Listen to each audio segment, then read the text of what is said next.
continue the series of the great rabbis of yesteryear. We're on the Hebrew date, Yud Gimel Kislev, 13th of Kislev, and it marks the Hilula of a really great Tunisian rabbi. His name was Rahamim Mazuz Z'tl, one of the great Tunisian rabbis towards the end of the 1800s and very early 1900s in of itself. He actually came from a great family heritage. His father's name was Rabbi Menachem Mazuz, who was a great rabbi in Jerba, respectively, and his mother actually came from the famous Mishpachat Huri family in of itself. Many of them were great rabbis, and her name, I believe, was Rabbanit Trachi. These were great people in of itself. He was born in the English year 1859, so he was born in the heart of the 1800s in of itself.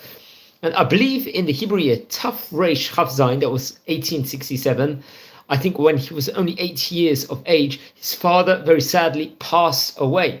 And then his family would move to Tunis. Tunis was another area with a very, very strong Jewish community in itself. His mother would work, obviously to help everyone with in regards to bringing up the family and being imbued in a great amount of Torah. He would actually learn inside the famous in Talmud Torah inside that specific city vicinity, and he would learn various different other languages also. Naturally, being in Tunisia, he would also learn Arabic and also French, so he was very multilingual in of itself, which obviously very much would help him throughout his career in of itself.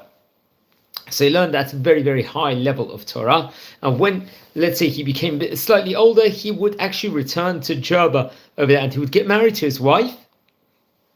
Her name was Rabbanit Amima. She happened to be, I believe, a granddaughter of the famous Rabbi Nissim Hadad, the rabbi we've spoken about on various occasions before inside this series. They would go on, I believe, to have 8 Yeladim, Shmona Yeladim. They would have 8 children in of itself.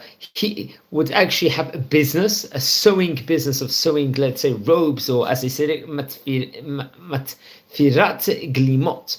Sewing, let's just say in itself, robe business and that kind of thing. In the let's say manufacturing in those days, it wasn't as advanced as nowadays, but very much garments.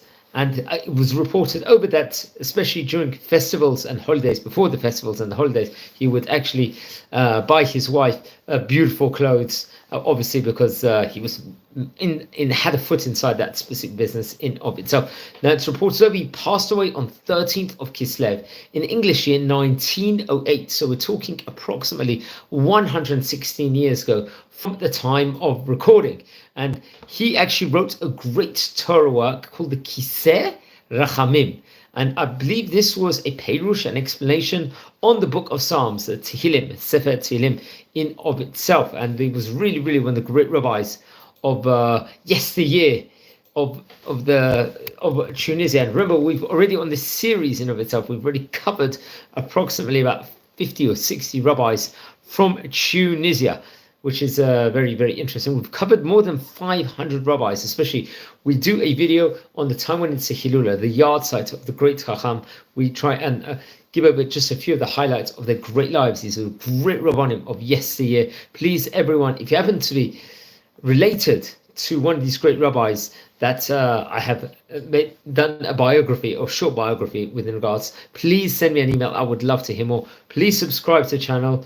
Share the videos to people that might be interested. I'm wishing you all a good day here from Israel. We'll have blessings, and don't forget to light candles in the great rabbi's memory. Rabbi Rahamim Mazuz Z'tl.